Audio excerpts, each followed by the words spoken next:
All right. So there is a lesson 4, but we're skipping over lesson 4 because I think that's one that we don't have to do for this unit, but it involves spreadsheets and generating sequences through spreadsheets and the formulas you would type into the cells there. I thought that'd be a really tough one to do remotely. It is something that we may revisit later on in a week or two and work with that once we're back face to face. But for now, we're going to move on to our sequences of functions. Hold on just a second. Let me get that phone. All right. So sequence and functions, lesson 5. All right. So we're going to define a sequence recursively. And to be honest with you, if somebody were to tell me to do something recursively, I think I'd know what to do. But I had to look up recursively anyway because words and I don't get along very well a lot of times. So recursively means something that repeats forever. Okay. So we're trying to figure out, we're going to be defining these sequences that go on forever. Okay. And the pattern repeats.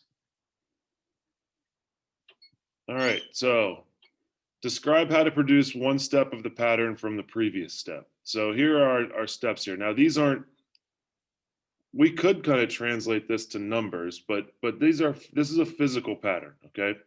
We got 1 dot, then we've got the 1 dot and then 2, then we got the 1, 2, and 3 dots, 1, 2, 3, 4 dots.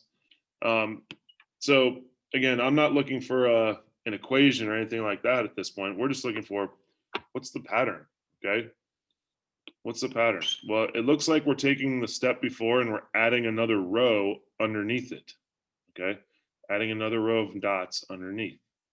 So when I look at, and you could look at these numerically, we got 1 dot, 3 dots, 6 dots, 10 dots, okay? And you could look at a pattern that way. So we're adding 2, then 3, then 4, probably going to be adding 5 next. And that makes sense because the next row of dots we add are going to be the 5 dots. Okay. But again, pattern, we're adding another row of dots. Okay. A physical pattern here, we're adding that next row each time. Okay.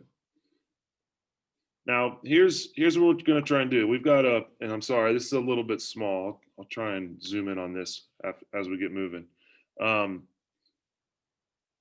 What we're going to do is we're going to use a function. We're going to use the function d, and we're going to say d of n, okay? The number d of n of dots is a function of the step number n, okay? So the big D function, all right, that stands for the number of dots. Now, when we say d of n, that's the number of dots in the nth step. So like d of 1, all right, d of 1 is 1. And that's what we have down here in our pattern, okay? This one, n equals 1, so that'd be d of 1. We have 1 dot, all right? Now, d of 2, okay? D of 2, that's down here when n equals 2, all right? Well, as we talked about before, what we're doing is we're taking our previous step and we're adding 2 more dots onto it, okay? We're adding 2 dots. So our previous step would be d of 1, which we figured out equaled 1, plus 2 more dots. And so that'd be 1 plus 2, which is 3. All right, now if we go down to step 3, all right, if we go down to step 3, we know that we had the number of dots we had when it was d of 2, all right, which was 3 dots. And we're adding 3 more, all right? 3 plus 3 is 6. Now we could keep going with 4 and 5, all right? Again, we know that we start off with the number of dots we had when it was, because this d of 2 plus 3, what's n equals 3, we know that's the d of 3. And in this case, we're going to be adding another row, which is 4. So d of 3 plus 4 I do not know why it does those extra lines when I'm drawing. I'm gonna erase and rewrite that. Sorry about that. All right, let's try that again. So is D of 3. We're adding another row, and that new row is going to have 4. So that's going to be 6 plus 4, which is 10. Now we could go ahead and we could figure out number 5. That's going to be, let's see, D of 4, which is 10. We're going to add another row. That next row is going to have 5. So 10 plus 5 is 15. Okay. So this completes that second step. Complete the table for steps 1 through 5. All right. So we got steps 1 through 5. We finished up 4 and 5 there. Now it says, following the pattern in the table, write an equation for D of n in terms of the previous step. Be prepared to explain your reasoning. So what we want to do is I want to try and write an equation, right? And it's going to look something like this. It'll be like this. It'll be D of n, right, equals. Now I want this equation to work for any n term. So I'm not going to have like D of 1 or D of 2. I'm not going to have a specific step within here. But if we look at our pattern here, we see something that is interesting, okay? It looks like let's go to step 3. Well, in step 3, this is the answer over here is the D of 3, all right? It looks like the number I'm plugging into the D function is 1 less, okay? It's 1 less. So the way I can write that is I can say D of n equals D of n minus 1. Okay. So if I want to solve for like the third step, I'd be plugging in D of 2 in here, 3 minus 1, which is 2. Now, if we also look at that third step, look what happens here. We're adding 3. Well, that 3 is equal to the step number. And if I go back up and look at 2, when I added 2 in step 2, that's equal to the step. Well, when I added 4, 4 is equal to the step. 5 is equal to the 5th step that we're on, okay? Now, what that tells me is what I'm adding on to this D of n minus 1 is the step number we're on. Well, the step number is n, okay? N represents the step number, so I'm adding n, okay?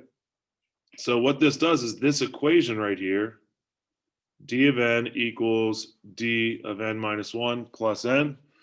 This represents an equation, all right, that we could substitute, we can plug in any value of n for to find the next sequence, okay? All right. We're not going to go through every single one of these sequence patterns, but it says use the first 5 terms of each sequence to state if the sequence is arithmetic, geometric, or neither. Define the sequence recursively using function notation. Okay. So we'll name each function. We will name each function by the letter that we're using here. So we'll stay. I know it's sequence A, but we'll name that function A, and we'll kind of work from there. Again, we're not going to do every single one of these, but what I'd like you guys to do is, let's say, take a look at the odd numbers, the 1, 3, and 5 patterns. Look at 1, 3, and 5, and I want you guys to see if you can figure out what the pattern is and figure out if it's arithmetic, geometric, or neither. So take a 90 seconds and see if you can figure out if those patterns are arithmetic, geometric, or neither, and what the pattern is for 1, 3, and 5.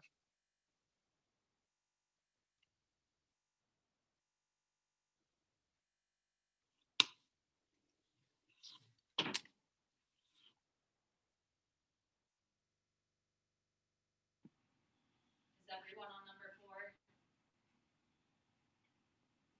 Quick question. Yes. I was finishing up number 2 because I was in the middle of it.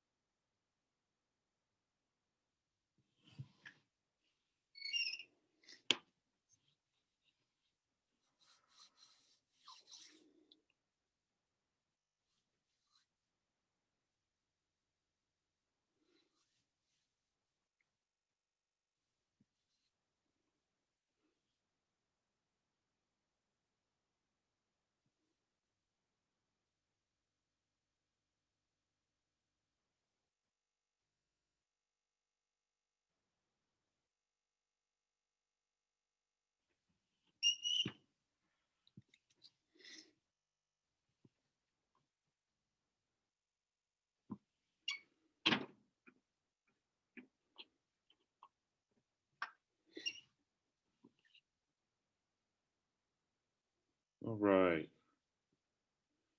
So taking a look at 1, 3, and 5, pattern we have in 1 is pretty straightforward. It looks like we're adding 10 each time. So here's how we would define this recursively using function notation, all right? So we're going to say A of n, okay? A of n equals, now at some point, if you're doing something recursively, for right now, okay, we need to have the previous step in here, okay, the previous step. And remember, if a sub n, so if I wanted like step 3, I'd say a of 3. If I wanted the previous step, that'd be 1 less than 3. So I'd do 3 minus 1. Well, in this case, we have just a of n. So I'm going to write down my previous step as a of n minus 1. Okay. So again, I know that my current step is going to equal my previous step plus 10. Okay. This is how we would write the function notation for number 1. Okay. Now, there is another added step to this. Okay. There's an added step to this. How do I find the first step? Because if I were to plug in 1, okay, if I were to plug this in, I'd say, all right, what does a of 1 equal? Well, that'd be a of 1 minus 0 plus 10. Well, the problem is that a of 0, because 1 minus 1, which is a of 0, we don't have a 0 term here. Okay, there's no 0 term. So this doesn't work for our first term. So what you actually have to do is if you're defining this, you'd actually have to define 2 things. Okay, we know that when a of 1, we know that is going to equal 30. And once you define that the a of 1 equals 30, this will work for the rest of them. Okay, this will work for all values of n. This a of n equals a of n minus 1 plus 10. That works for all values of n that are greater than or equal to 2. Okay, so for the values where n equals 1, it's got to be equal to 30. For all the values that are 2 or greater, you can use this equation. All right. Okay, let's take a look at and first of all, this was a arithmetic one because we were adding by 10 each time. Okay, we're adding by the same thing each time. Number 3, this one, it looks like everything is doubling. That makes this a geometric sequence. Okay. Again, with all of these sequences, if we're looking at them recursively, we need to look at the first term as being its own thing. So C of 1 or C of 1 equals 1. Okay, so there's the first one. Now we got to get the rest of them. Right, so we got C of n. Now this is one where everything's doubling. Okay, everything's doubling. So I'm going to take the previous term, which is C of n minus 1, and I'm going to multiply it times 2. Okay. And multiply it times 2. All right. Now we call this the growth factor. So you're taking the previous term and you're multiplying it times the growth factor. Okay. All right. So that takes care of number 3. All right. Number 5. Looks like we're, let's see, subtracting 7. Looks like we're subtracting 7 continuously. Okay. So again, we start with our first term. So E of 1 is going to equal, nope, not 1, 20. It equals 20 because that's what the first term is. But after that first term, we know that E of n is going to equal E of n minus 1 minus 7. Okay, we're subtracting 7 each time. And we should probably put what we have up here. This works for all values when n is greater than or equal to 2. Okay, so we should probably put that in there just to make it complete. Okay. So this was another arithmetic one because we were, in this case, subtracting the same thing each time. Okay. Now there is, to take a look at 6, 6 is actually one of those that's going to be a neither. You're not going to multiply by the same thing each time. You're not going to add by the same thing each time. Just so you guys can see how this function would look. All right. We start off the same. We get f of 1 equals 1. And then we do f of n equals, okay, and we're still doing the same thing. It's still recursive. So we're looking at the previous term in the sequence. So f of n minus 1. All right. Now, it looks like the pattern here, though, is a lot of times when you have things like this, I know it's going up by 2, 4, 8, 16. So it's going up by double the amount. A lot of times what's happening, though, is think about multiplying the previous term by 2 and then adding by something or subtracting by something. So I'm gonna say, you know what? I think if I were to double each of these terms and then add 1, it would give me my new term. 1 times 2 is 2, plus 1 is 3. 3 times 2 is 6, plus 1 is 7. 7 times 2 is 14, plus 1 is 15. So it looks like I'm multiplying by 2 and then adding 1. And that works for all terms greater than or equal to 2. So from term 2 and on, this would work. Okay, multiplying by 2 and then adding 1. Okay. All right, thanks for staying with me on that. I know this seems like a lot, but the process is similar for each one of these. All right, I'm going to just talk through this real quick. This is nothing, no work to be done here, but the two types of sequences we've been working with, geometric and arithmetic, okay? We've touched on this briefly, but geometric sequences basically represent exponential functions, okay? They represent exponential functions. Their graphs are exponential. They represent coordinates that are found within exponential functions. Okay, you're always multiplying each term by the growth factor. Again, an example sequence would be 2, 6, 18, 54, where we have a growth factor of 3. The way we would write that recursively would be f of 1 equals 2. That's our first term. And then f of n equals 3 times f of n minus 1, or f of n minus 1, and then outside the parentheses times 3. You're just multiplying the previous term by 3 each time. And that works for all terms in sequence greater than or equal to 2. There is a way to write the function, right? There is a way to write the function as an exponential, okay? Now we're not there yet. We're still learning how to get to this point, but there is a way to write this as an exponential, and it'd be 2 times 3 to the n minus 1 power. Okay, this would work for every term. Okay, this would work for every term. We're going to work on being able to transfer our recursive function notation into an nth term notation, which if it's geometric would be an exponential. Okay, another example here. This is just it's an exponential decay. Things are getting smaller with a growth factor of 1/4. Again, you're just multiplying the previous term times 1/4 every time.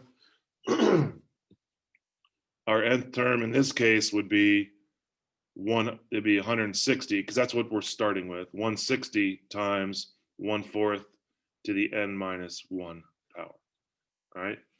We're gonna get to the point where we're working more with these types of equations, but again, we're not quite there yet.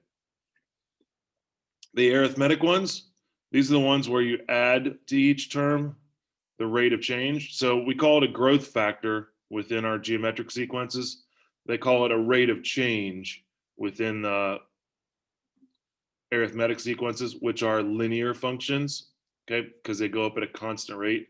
The rate of change could also, if you're looking at it graphically, we call that the slope. All right. So an example sequence, we're adding 5, 2, 7, 12, 17. Rate of change is 5.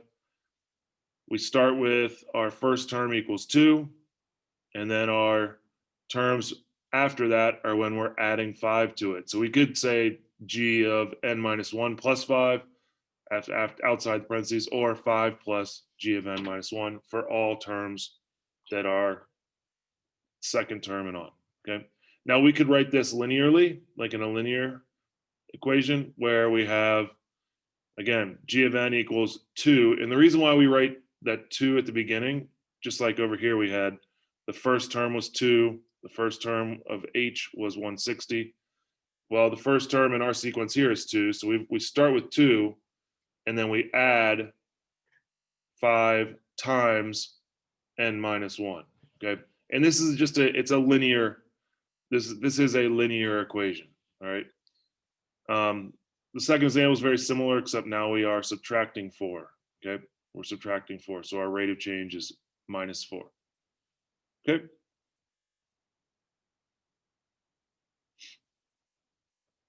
All right. This is our,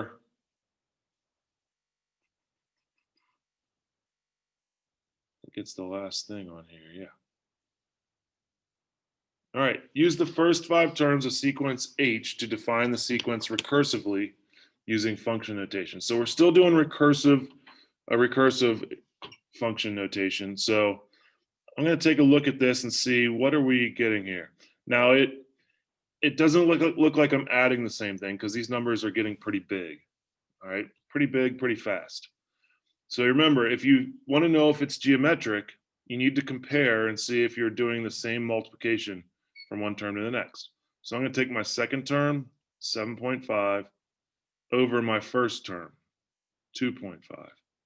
Now, if I do 7.5 divided by 2.5, I get 3. Well, let's see if I do the same thing on this third and second term. So if I do 22.5 divided by 7.5, and I do that division, I get 3. If you're seeing a consistent number when you look at the term over the previous term, okay, 7.5 over 2.5, 22.5 over 7.5, I could go down here to a 2.5 over 67.5. When I do that division, if I keep getting the same number, you've got your growth factor, okay? And what we're actually doing here is we're multiplying by 3 each time from one term to the next. Okay, well, let's put this together in function notation. They call it H. So we're going to start off H of 1 equals 2.5. So you've always, when you're doing this recursively, you always start with your first term and write that in as the function of 1 equals that first term.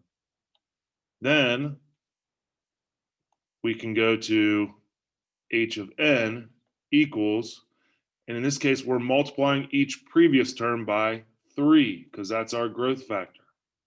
All right, so I'm going to go 3 times whatever the previous term is to this, which is going to be H of n minus 1. And that works for all n's greater than or equal to 2. All terms from 2 and bigger. So does it matter if you put the 3 first or the H parenthesis n minus 1? It does not.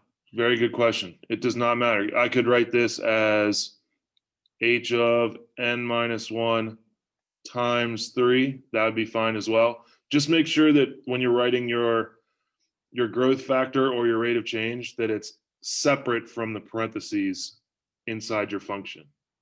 Okay, so make sure it's outside the parentheses there, because if it's inside, then it becomes part of the term. Good question. Yeah, so either of these methods would work for what we have written here. 3 times H times n minus 1, or H of n minus 1, or H of n minus 1 times 3. Either one would work. Okay. All right. I'm going to go ahead and share the assignment with you guys. Again, it's practicing what we just went over. So it's nothing new. And there's also some previous stuff